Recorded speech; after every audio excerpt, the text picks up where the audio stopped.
they're enjoying a resurgence. One of the few things. Yeah. Are we live? It looks like. Yes, we are live and we are on Facebook as well. Wait, I need to. Yes. Okay. Hi everyone. A very good morning. Welcome to the post-screening dialogue of Precious Guru. Just make yourself comfortable. We will start in about 5 minutes time. A very big hello to our Facebook friends. Thank you for joining us. If you would like to ask director questions, you can join us on our Zoom webinar link so that you can post the questions directly to him.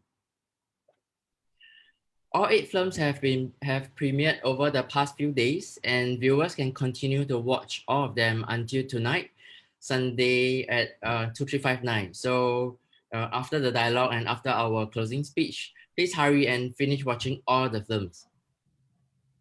After our post-screening dialogue, there will be a closing speech by our committee with a very special announcement. So please stay with us.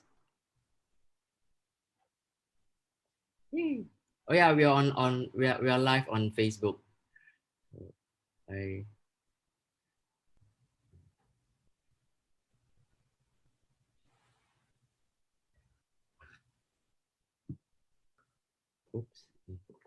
I was just watching Precious Guru with my a friend. So my friend, she's a Tibetan Buddhist practitioner, and then she kept asking me, so that place that Guru Rinpoche, so that photo that you have, that screenshot of Guru Rinpoche, the very large statue, the golden one, and she kept asking, you have been there, right? You have been there, right? I told her I probably I don't know whether I've been there. It looks familiar, but I don't remember going there. So after talking to her, I realized I've been there. Was that at Taksang? You've been to Taksang? It's in India, right? Is it in India? It's that. So if you're talking about the one, there's several in the film, but the sort of there's one from Bhutan that is prominent. That's in Taksang. Taksang, okay. Yep, which is Tiger's Nest. And then another one is there are several shots from Tibet. There is one from India, and that you see about 2/3 into the film. And there's a young woman who is praying in front of it, and then it pans up to him. And it's Mingya Rinpoche is speaking at that moment, talking. Okay. Yep. That is that's in Dharamsala. Dharamsala, okay. Yeah, and that's at the Dalai Lama's temple. Okay. So I've probably been to that one, yeah. And if you're talking about the one outside, there's one outdoors. If you're talking about that one, that is also in India. Yes. That's Membarkso. Okay. I mean, excuse me, not Membarkso. It's Zopema. Zopema. Yeah. But I went on a pilgrimage trip many years ago, and our accompanying venerable brought us to a lot of amazing places that Guru Rinpoche has. Yeah. So I vaguely remember, and then after watching our film, it just all flashed back again that I've been to the places. Yeah. It is the amazing thing about Guru Rinpoche is he inhabits the landscapes where he's revered. And so you can be I mean, I've traveled some of my own travels. I just came across Guru Rinpoche sites that they're not well known. They're just locally known to people. Yeah. And they're everywhere in the Himalaya. Yeah. So they are all very well respected and also well venerated by the local people. So they are not just like tourist spots. They're actually living, breathing spaces. Yeah. That's exactly right. Yeah. And in fact, there are many ways The vast majority of the people who go to these places are people who go there out of reverence. Yeah. And not a lot of just general tourism. It really is people who are making pilgrimage, literally. Yeah. Okay, we are still waiting for some audiences to join us. We will start in about a minute's time. It's early in the, well, not early in the morning there, but it's morning time, right? It's 10:30 a.m. here, and Yeah. over your side, is it, how late is it for you? It's 10:30 in the evening. Yeah. Yeah. On a Saturday night. So it's Saturday night here. Okay. So funny. Yeah. I realized because I'm the one contacting all the directors, and I couldn't wrap my head around the time zone. So I always have to try have to put in a lot more effort to make sure I get the correct time zone. So I must It have can be given confusing. Yeah. Yeah, I actually struggle with it myself. And you know, we have 3 different time zones in the United States. So even there, I like, okay, I have to figure out exactly what time it is. Yeah. Okay. I think let's start because it's early in the morning, and we would like to open the morning with a very good discussion and our dialogue. So a good morning to everyone. I'm Sel, one of the organizers of THIS Buddhist Film Festival 2020 online edition. Welcome to the post-screening dialogue of Precious Guru. I would like to remind everyone that your mics are muted by default to minimize any disruption and background noises during the session. The purpose of our post-screening dialogues is for you, our audience, to get to know more about the filmmakers. If you have any curious questions about the film or the director, or just like to share your thoughts and feelings about the film, please post your questions in the Q&A box. We'll do our best to address as many questions as we can. If you see questions from others which you intend to ask, you can just upvote the question to avoid duplicates. Today we have with us Mr. Marc Wennberg, Director of Precious Guru, joining us live from United States of America.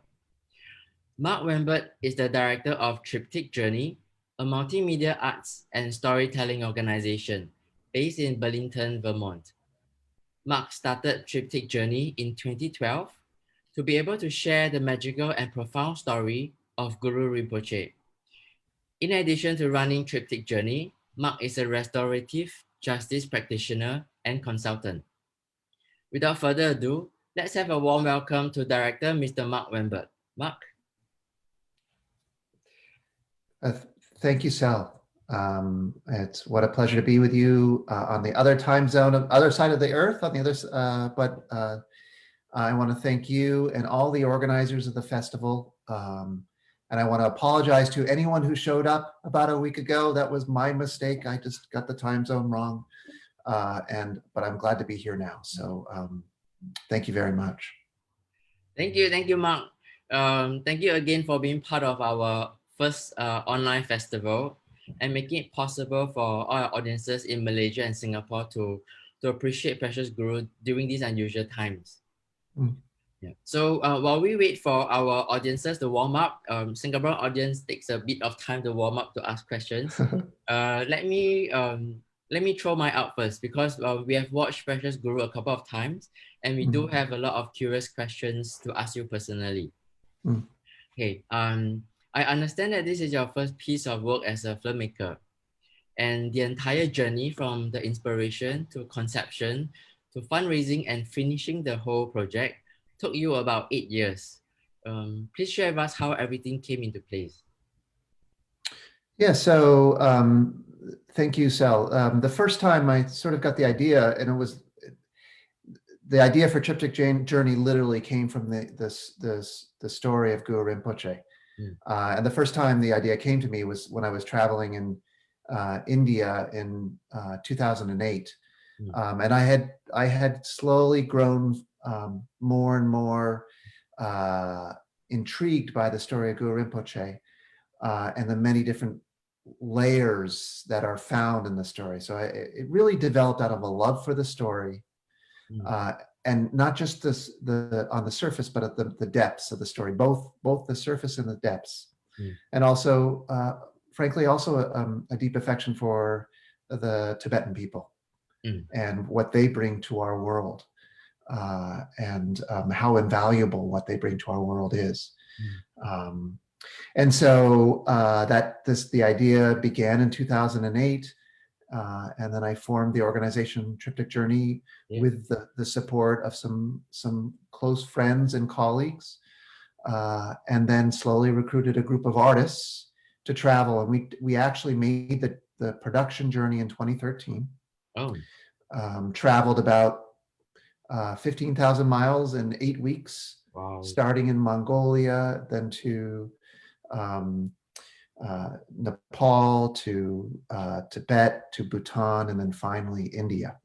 And then did a couple of years of post-production interviews, and then raised funding for the final push to finish the film, which took us about 1.5 years once I started working with the editor, Catherine Hollander, whose work is, I think, beautifully illustrated in this film.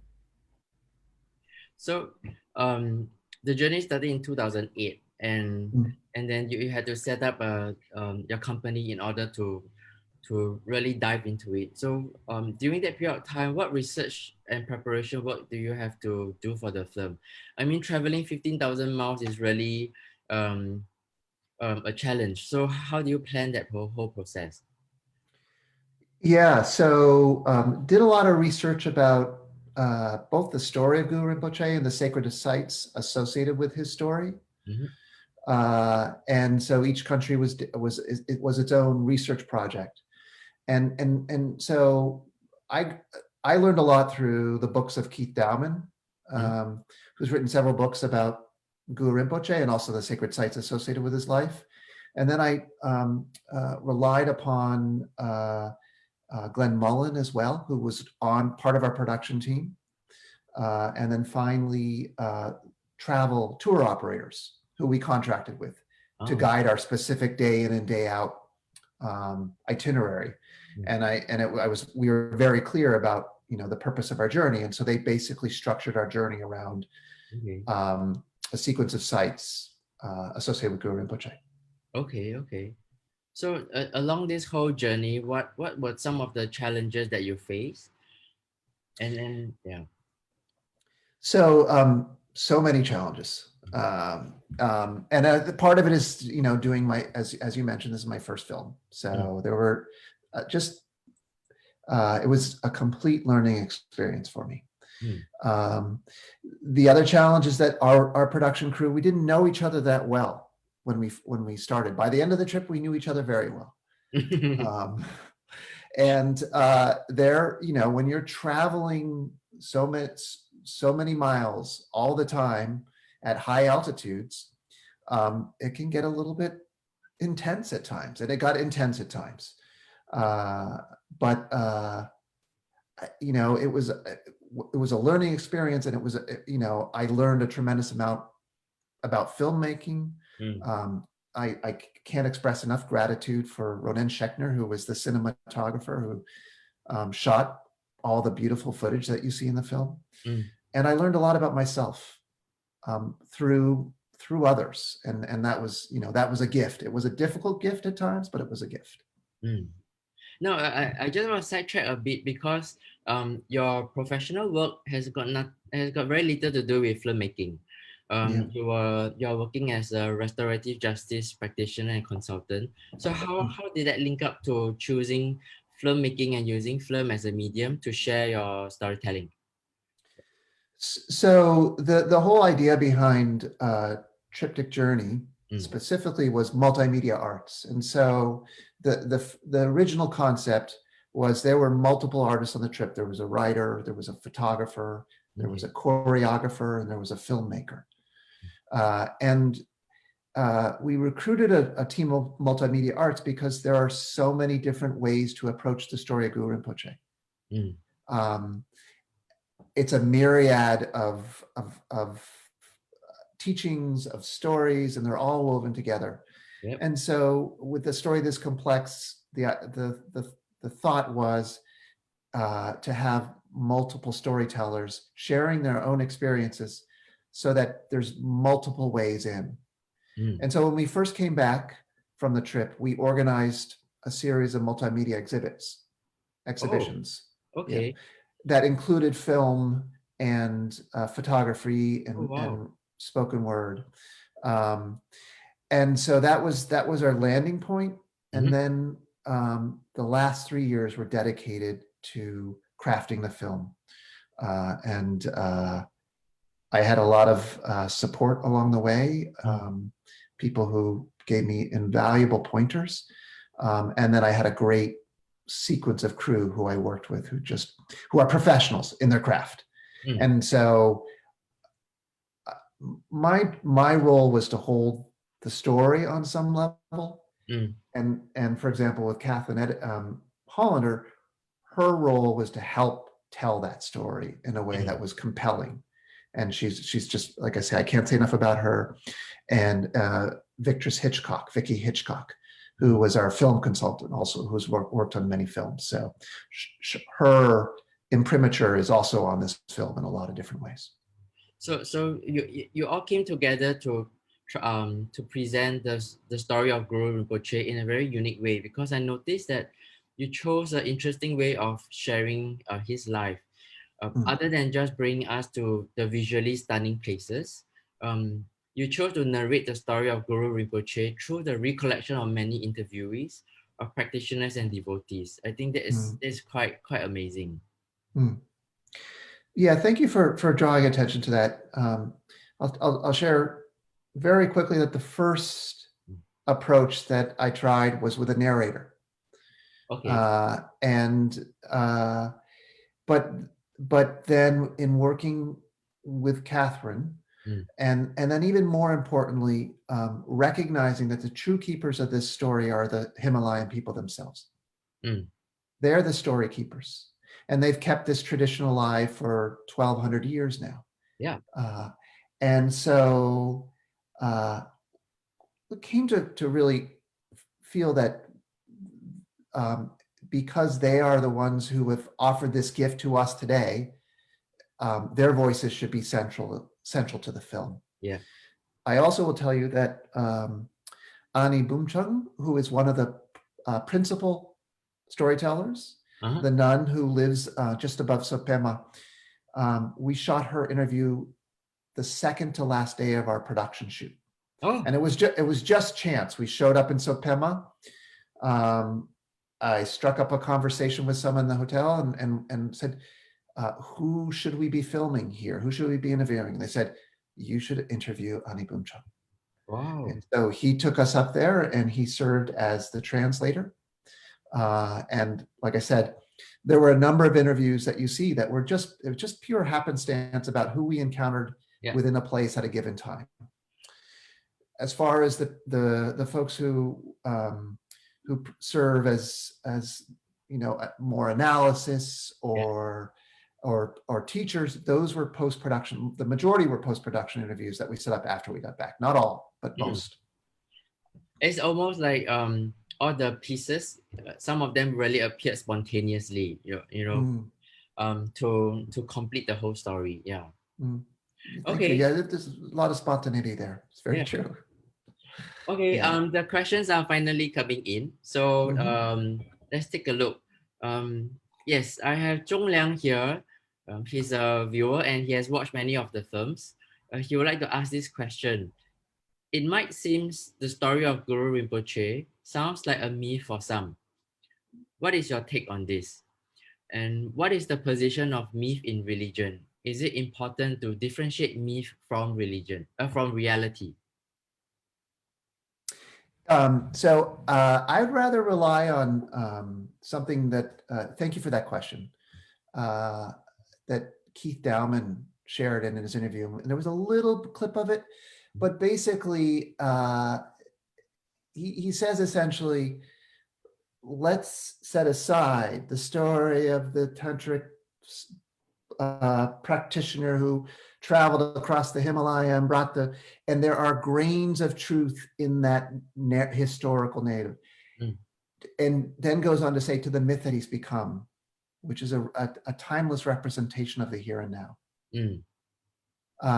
So I guess my sense is that there is a connection between the historical understanding of Guru Rinpoche and the mythological flourishing of his story. And that connection, I don't think you can separate one from the other. I think they're really linked. And I think our story tries to get at that, the link between potentially historical aspects and this unfolding story that continues to unfold to this day.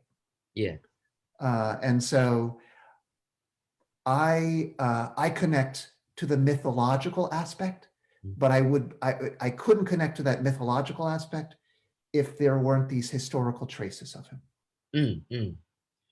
So I think what you said is interesting, because I personally noticed that all this narration, this sharing of the story of Guru Rinpoche, they are almost consistent in all the different interviews that you have. So it is a story, but I think there's something genuine inside, which is what you mentioned about the origin of the historical part. And yes, absolutely. No, please go ahead. And it seems like they know that this is a story that has been passed down, but it has a very strong faith, and they believe what is important in that story, and it's not just about legends. It is something that they are living it still. Absolutely, and in many ways, not nearly on the same scale, but we all give life to the stories that we tell. Yes. And the stories take on meaning for us. And they help us to make sense of what our lives are about. And this is a story that gives very profound meaning about what our lives are about. And it has a surface level, but if you keep peeling back the surface level, you get into deeper and deeper realms of what our inherent potential is as sentient beings. Okay. Thank you for the question. We have a second question by PT. So PT says, the landscapes in the film are amazing.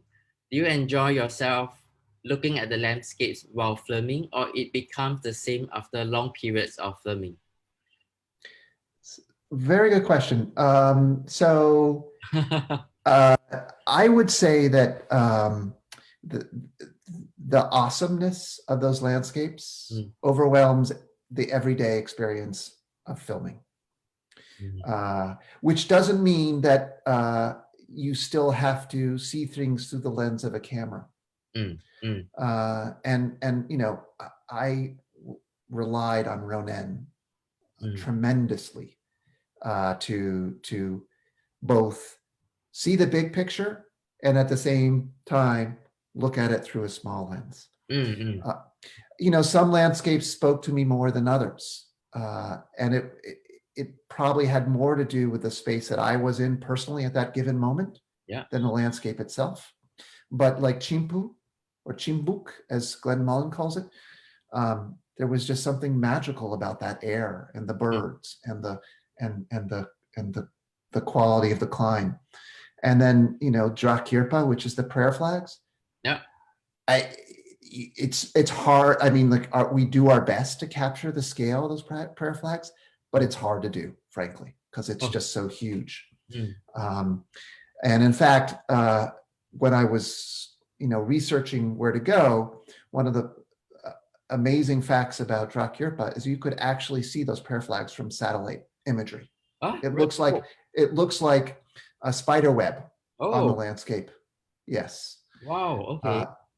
Unfortunately, I believe they've been pulled down. I think the Chinese government pulled them all down not too long ago, but I also imagine that they will be slowly and surely put back up, because that's what Tibetans do.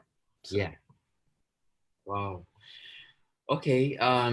Elise has another question for you, Director Wennberg. Precious Guru took 9 years to complete. How did the team and yourself keep the energy and the focus going? Yeah. It's a very long process. Yeah. It is. Yeah. It's a very good question. And I had different team members as I went along. So I think for myself, it was putting one foot in front of the other. And there were times when I, quite frankly, despaired a bit that I would not be able to get it done. But then, despair passes and you just take the next step. So for me, it was a process of taking one step, taking a few steps, looking up to see if I was still headed in the right direction, and then bringing my attention back down to what's in front of me. And there were a lot of folks who supported me along the way. I couldn't have done it without my wife, frankly, who was, very caring and supportive of the sheer hours upon hours that I spent upon this. So yeah. It's like how you shared in the film about Guru Rinpoche also having the importance of Yeshe. Is it Yeshe? Yeah. To have the important support, of the other half. Thank you again also for that, Sel. I mentioned previously that initially I had worked with the concept of a narrator, and the narrator actually wasn't going to be a disinterested voice. It was going to be narrated by Yeshe Tsogyal.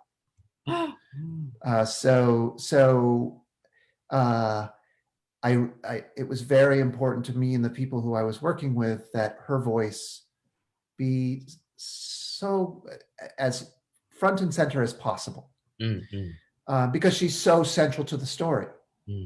We would know so little about Guru Rinpoche without Yeshe Tsogyal. Yes. And so we obviously we didn't go with a narrator, but we really still wanted to make sure that giving honor where honor is due, and great honor is due to Yeshe Tsogyal. Yeah. I think it's because of her that we can learn about Guru Rinpoche as well. That's exactly right. Yeah. Thank you. We have an anonymous question. He or she says, "Thank you for this beautiful film. Given that you are from US, what led you to dive into Tibetan Buddhism and make a film around it?" Yeah, so the first time I encountered the story of Guru Rinpoche was in a library in the United States. I used to like to read about Eastern spiritual traditions. And so I encountered this book about, it must have been a Terma Treasure, some type of Terma Treasure teaching. I don't remember which one it was. Okay. And then, it's just a little snapshot, but then I came across another snapshot, and it seemed like a completely different text, but it was also a Terma Treasure that was given by Guru Rinpoche. And then I encountered his biography, his sacred biography. So I just kept coming across this figure, excuse me. And then also in my travels, I had traveled to India in Tibet in 1999, and then I went back in 2003 and again in 2008. And I, as I said early on in this interview, I have a great affection for the Tibetan people. And the alternative vision of that they offer us of what life is and what life can be. And so, as I said earlier, I didn't set out to make a film, but at a certain point, that just became what I was doing, and it took me a while to get there, but we did finish. So that was a good feeling.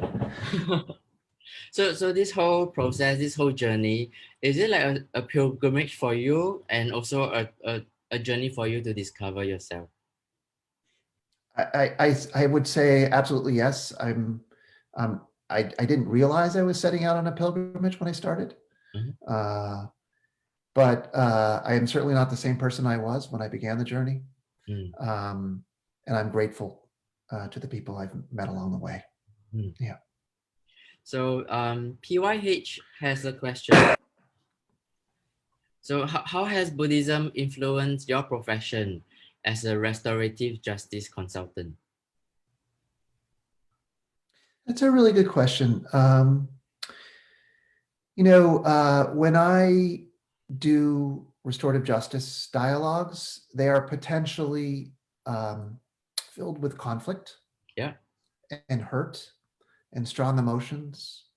And so I pay close attention to myself as I'm facilitating those dialogues. Okay. There's a meditative aspect, there's a meditative quality to it. It allows me to stay present even as other people are struggling. It allows me to pay more attention to others than I am to myself. And it allows me to demonstrate a certain amount of equanimity that I think that is comforting to other folks who are experiencing deep pain. So, yeah. So it really influenced the way you also see how others deal with issues like this. That is, it can be painful and it also hurts them a lot. Yeah, I think as people we're compassionate. Yeah. And one of the interesting things about restorative justice that may or may not have Buddhist elements to it is we are called in facilitating and doing restorative justice, we're called to be compassionate, but we're not called to fix other people's problems. Okay. We're called to create a space where people can rely on each other, rely on themselves to discover what's important to them and share what's important to them. And so our job as my job as doing restorative justice is just to hold that space. Yeah. Yeah.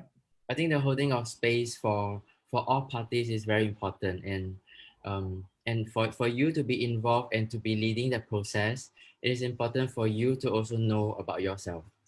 Yeah. It's really true. I mean, it's important to know what your triggers are.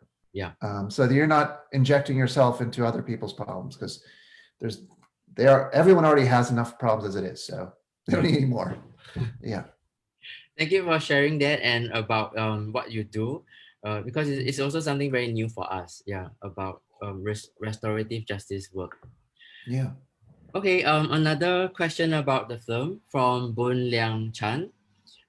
During the filming process, did you or your team experience anything mysterious or magical? Yeah, that's quite, yeah. I think so. I will say there are numerous members of of the team who would say absolutely yes, that they experience magic. For myself, there were moments in which I felt deeply connected to the place that I was. I sat in. I never had much time to sit in meditation when we were shooting, but I did sit in meditation briefly in the cave in Parping, and just the curvature of the rock in my back, it just felt just so luxurious, and it felt warm, and it felt like a warm embrace. And then dreams are always potentially powerful revealers of magic, and also demons and obstacles. Okay. And I think I had many powerful dreams while I was on the trip, as did every member of our team. Oh. Yeah. So would you feel comfortable sharing one of these dreams that you had? So there was one dream early when we were in Mongolia. I had I don't think it made it into the film, but that there was a temple that was being inaugurated in Shambhala in the Gobi. And so when we were in the capital, we were bringing a small Buddha statue that was going to be placed in the temple along with many, many, many others. Okay. So I had a dream that night about carrying the Buddha statue. And then somehow it transitioned to me running down this dark hallway and then running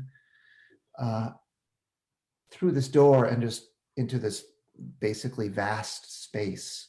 Wow. And then falling. And sometimes you have those falling dreams where you just sort of like bounce up out of bed. We all have them, I think.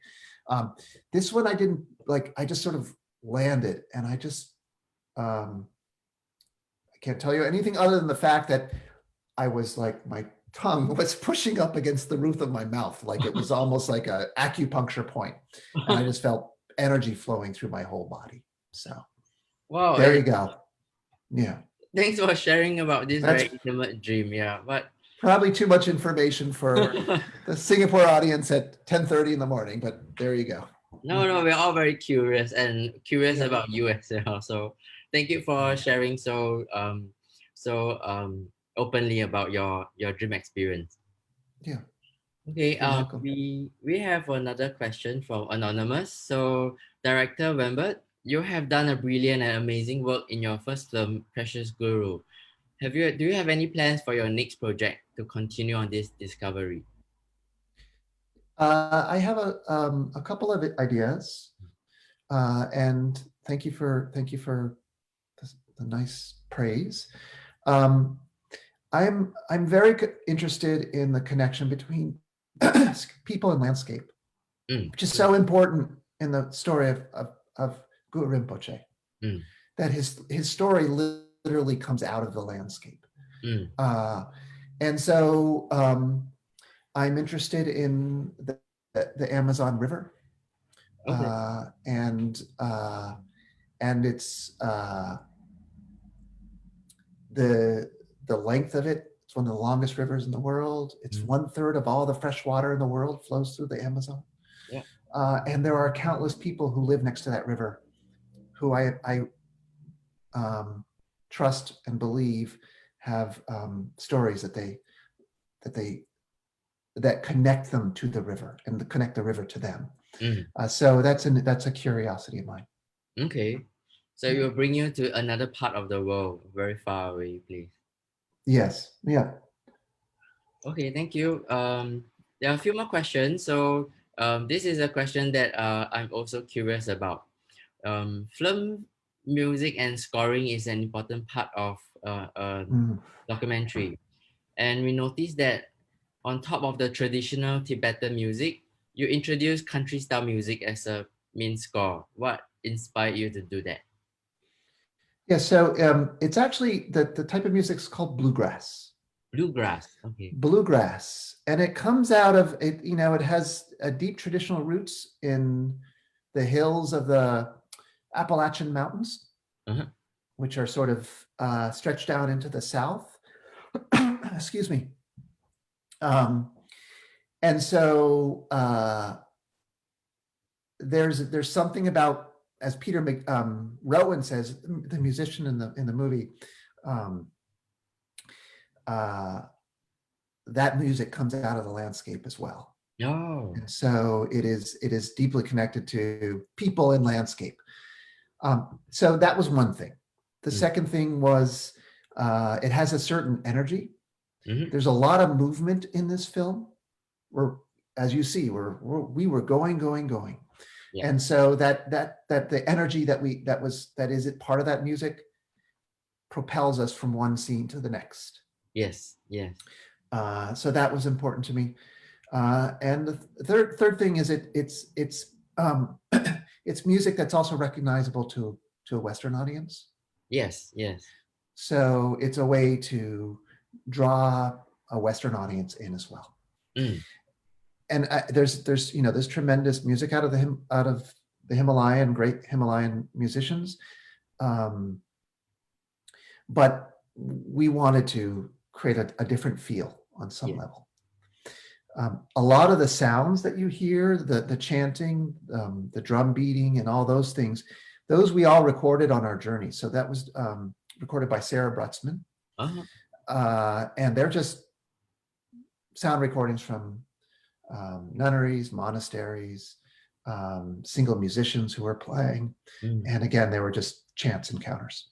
So those were all like the living sounds that you encounter along the journey, and you nicely put them together in Precious Guru. Correct. Yeah. As much as possible, we wanted to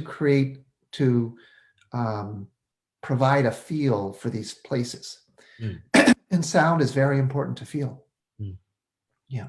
I haven't been there myself in Tibet, but I can imagine if I go there one day, I will listen to the bluegrass grass.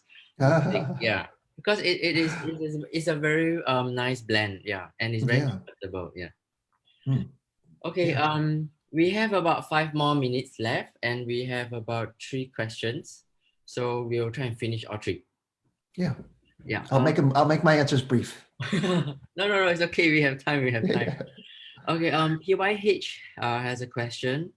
Has your perspective on life changed after the 9-year filmmaking journey in the Himalayas, and how? Yes. And how? There's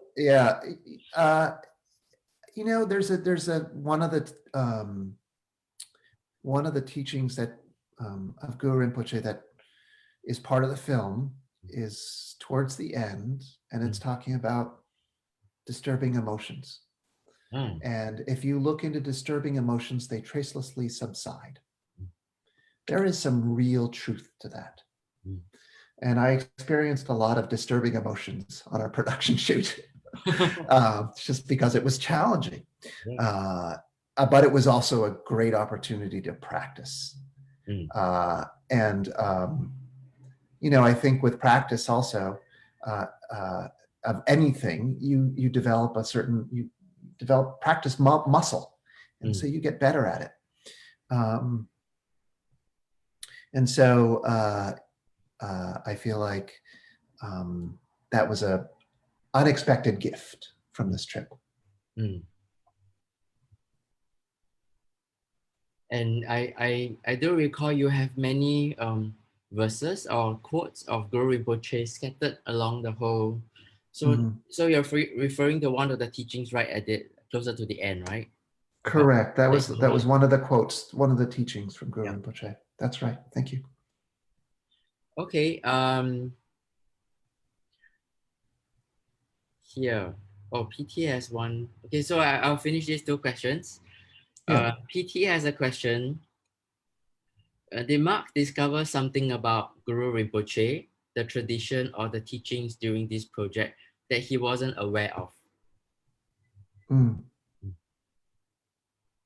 It's a really good question, and I'd have to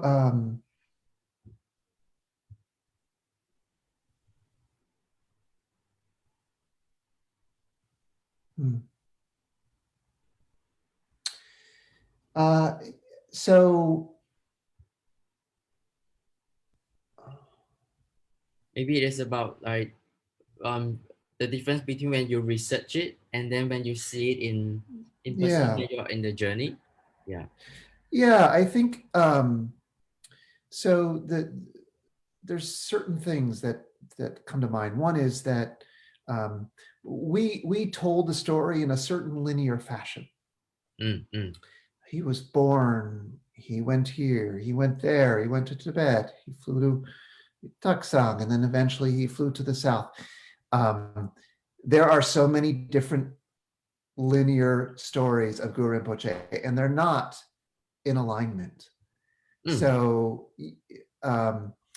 we showed this film in New York City at the Rubin Museum, and there was a member of the audience who was from Bhutan, and he was like, "You said he went from from Tibet to Bhutan, but I know he went from Bhutan to Tibet. Okay. And so it's one of those moments where you have to step back and say, this is like there's these scatter points all across the Himalaya that hold stories of Guru Rinpoche. And you do have to pick and choose when making a film which scatter point you put in the line, right? Yeah. But the truth is, it's more like a collective. It's like there's a collective holding of this story, and wherever you go, you will find a story unique to that place. And so I think that's one of my discoveries. I think with more time, I would be able to speak more eloquently about some of the other things I discovered along the way, but that's something that stands out to me right now. Okay. Yeah. Okay, thank you. We have one last question for you. So this journey that has lasted 8 years brought you to many parts of Asia and Himalayas. And now that you see it completed and shown across the world, how do you feel right now? Yeah. I feel so good. I feel good because I feel like we did the best we could. You know, there's always things that one would want to change this or change that, but I feel like we have offered something that is of value to people. Yeah. I think we have. I feel like we have created a story that honors the tradition and honors the voices of the people who hold this story, and that's feels good to me. I've learned so much about myself and others, and I still enjoy watching it. So that's also, I like that too. I just think it's particularly in this time that we're living in. It's nice to see something that leaves a positive resonance inside of you. So yes. yeah. Thank you, Mark. Yeah, thank you, Sel. It's been a real pleasure. Such good questions, such interesting questions. And I'm so happy that Precious Guru could be part of your festival. Thank you. Okay, we have run out of time and come to the end of our post-screening dialogue. If you have missed any questions or comments due to time limitation, we apologize. But you can continue to share your own reflections about Precious Guru on our Facebook. Mark, do you have any parting words for our viewers? They're from Singapore and Malaysia, and a lot of them are watching Precious Guru for the first time. Yeah. Not many parting words other than say that we are in the process of making a DVD that will have some additional footage in it, Okay. additional clips, and we hope to have that done in the next month or so. Wow. Okay. Yeah. Yeah. Please share with us the news, because we do have a lot of film festival supporters. After watching the film, they will want to watch it again and to also keep a copy of the film so that they can share it with their friends and family. So we'll definitely help to share the news about your DVD. Okay. Thank you, Sal. Yeah. Okay, lastly, on behalf of this Buddhist Film Festival 2020 online edition, we would like to thank Mark again for joining us today. Like how the story of Guru Rinpoche has been shared for hundreds of years or thousands of years through the lives of the Tibetan and the Tibetan practitioners. I think Precious Guru will help us, the new ones, to learn more about Guru Rinpoche from here onwards. And you're sharing the story of Guru Rinpoche through Precious Guru. So we wish you a good health and good conditions to work on your next documentary. Thank you, Sal. Thank you. Very much appreciated. Yeah. Thank you. Please stay with us for the closing speech. Yeah, thank you. Thank you. All right, everyone, good morning again. Today is the last day of this Buddhist Film Festival 2020 online edition. It has become a tradition for us to close the festival, and this year we'll close it with you in the comfort of your home. I still recall in February, we were so excited that we completed our film selection earlier than expected. But at the same time, COVID-19 developed. By March, all things came to a standstill and we were coping with the pandemic. In April, Singapore was in circuit breaker mode. As we came to terms on the global impact of COVID-19, we knew that a physical festival in September will be impossible. So our core team had an emergency meeting to decide on the fate of this BFF 2020. And that was when it all happened. We reminded ourselves that the sole purpose of our festival is to introduce Buddhism to our audience and to propagate the Dharma. And during these times where the world is suffering, people living in fear and uncertainties, that is when the Dharma is even more important, even more needed by all of us. So we made a decision to continue with the festival so that audiences stuck at home has the opportunity to watch Buddhist films and hear the Dharma. With great Buddhist masters like Master Shen Yan and Guru Rinpoche, we hope to instill faith and aspiration. By talking about death and dying, through hope frozen and a decision, we hope to instill right understanding. With the life stories of the compassionate female monastics in Bhikkhunis and Luang Por's unconditional offering to the forest, we hope to instill loving kindness. And finally, with our young Buddhist directors, Shi Xiong and Zhen Yu, we hope to instill the importance of seizing the moment to do something and to put Dharma in action. This Buddhist Film Festival 2020, the online edition, has been an amazing journey for us, and we could not have done so without a team of dedicated Dharma brothers and sisters who, despite COVID-19 disruptions to their work, family commitments, and personal challenges, chose to stay together as one team. This year, we all took on different roles at different times, but two vital teams remain. Introducing the members of the film reviewing team. We have Sing Min.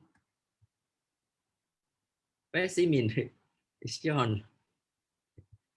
We have Elise. Where's Sing Min? Yeah, Elise. Hello. Hi, I'm Elise. Hi, Sing Min. We have Patient. Patient. Hello. I think someone disabled my video, but never mind. Okay. We have Boon Kian. Hi everyone. Hi, Boon Kian. Hello. We have Ching Hyuk. Hi. Ching Hyuk. And we have Si Hui. Hi everyone. Si Hui is also a team member of our PR and marketing team. Mommy, look at this.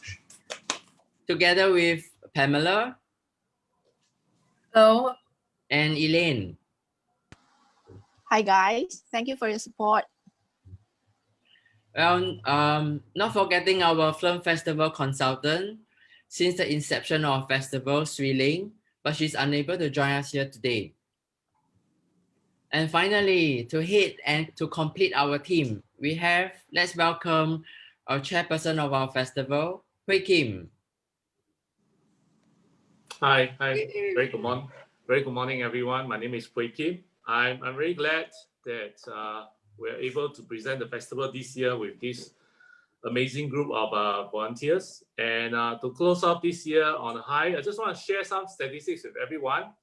So as of this morning, we have sold about 170 single tickets. So for some of you actually want to buy them singly.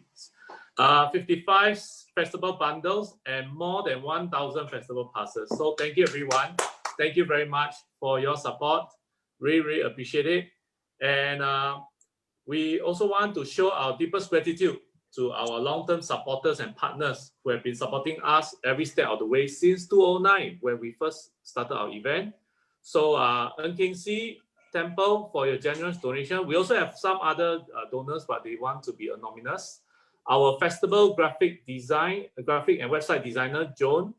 Our festival trailer editor, Claire. official technical support, the factory communications, festival partners, Evergreen Buddhist Culture Services Private Limited. They are always been with us to curate books, and the Singapore Film Society for rooting for us and introducing us to their community. Thank you for standing by this BFF all this while. Thank you very much. Okay, this year we also like to show our appreciation for our community partners for actively sharing and promoting our festival through their social media platform. Thank you very, very much, a lot.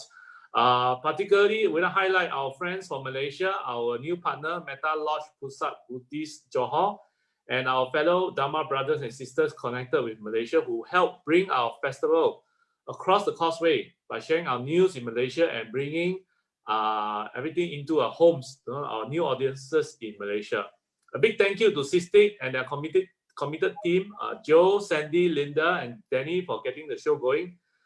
Last but not least, we would like to thank all our filmmakers and their production teams for making such amazing films to share with us and coming onto our post-screening dialogues to share their inner thoughts and their experiences. So before we bring the festival to a close, we did promise you a special announcement. So over to you, Sal. Okay, thank you. Well, as we know, this Buddhist Film Festival only happens once every 2 years, and 2020 happens to be that year. We started preparations for a physical festival with 15 films. We actually found all 15 films, but we ended up with only 8 films for the online edition. So what happened to the other films? We would like to officially announce, if the conditions allow next year, this BFF will be back in 2021 in a cinema. And we also have a very special announcement to make, that we would like to bring back the 2 highest viewed films this year for BFF 2021. So as of this morning, the 2 highest films viewed to date are Master Shen Yan, which has been viewed more than 3,000 times, and Precious Guru, which has been viewed more than 3,000 times. And Marc Wennberg, the director of Precious Guru, is still present with us here now, and we would like to invite him to say a few words. Marc?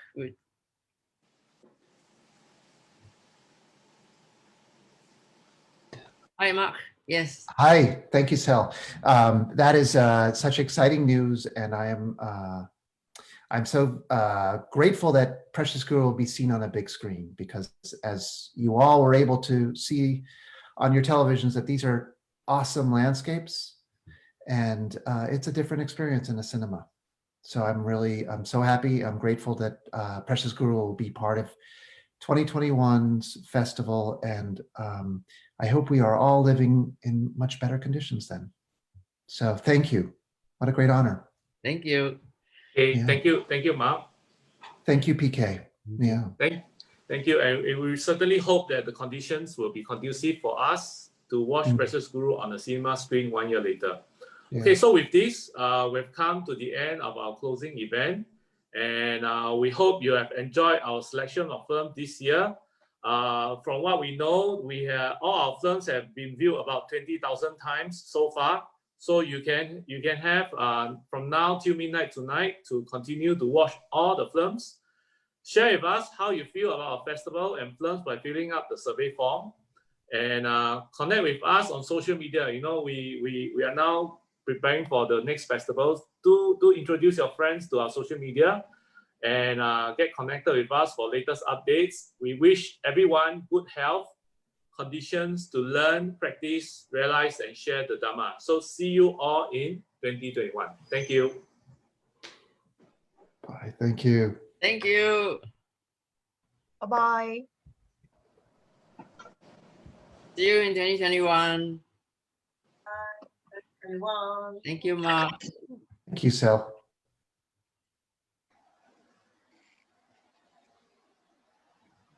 Yeah.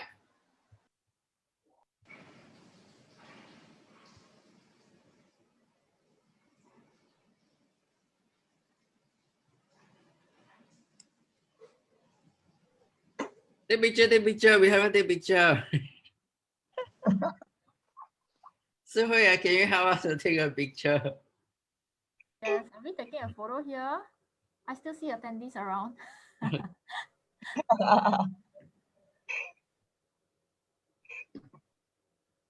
Okay, we can take a picture before we log off. Yeah.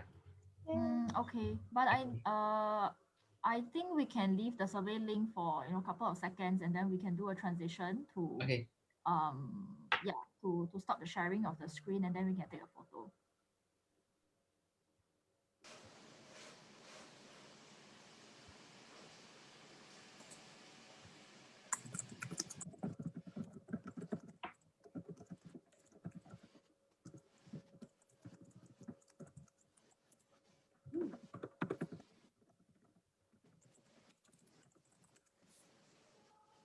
Okay, we can take now.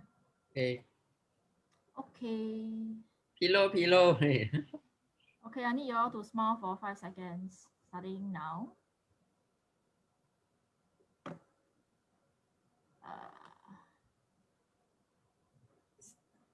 Okay. Do you all want a fun shot? Okay. Wait, just let me save the shot.